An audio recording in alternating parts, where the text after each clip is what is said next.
How many of you have a 8th generation Honda Civic or any other Civic and you have the alarm go off for no apparent reason, especially when you're in a public place at like a grocery store parking lot, which is, you know, pretty embarrassing.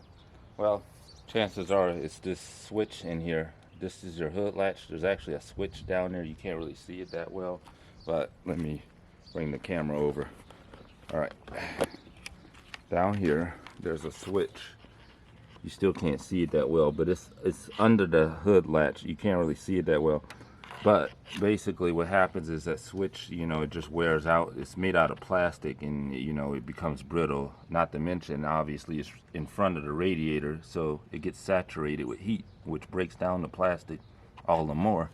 So basically what I did was essentially I fooled the body control module, at least I think that's what it's called on these cars, into thinking that the hood is closed all the time, even though the latch is malfunctioned.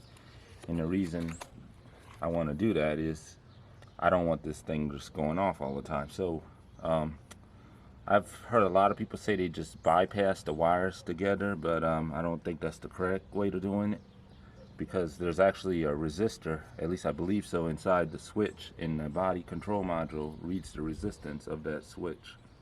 So what you're gonna need to do is get a multimeter like this one, and then what you're gonna do is you're gonna probe the two wires that are going to the actual, you're gonna probe the two wires going to the actual sensor or switch, however you want to call it, and that'll give you a resistance reading.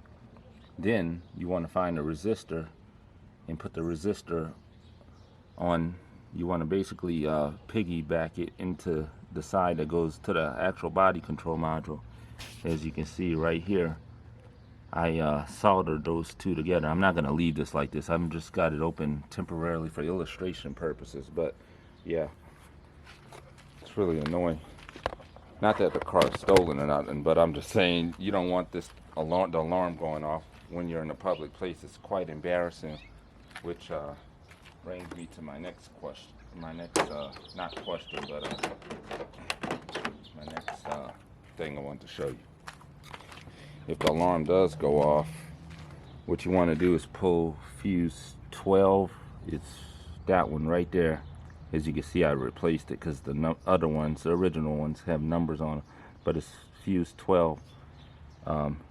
It's right there, right below my finger, adjacent to that fuse 15. If the horn is blaring uncontrollably, just quickly open the hood and pop that off and pull the fuse out.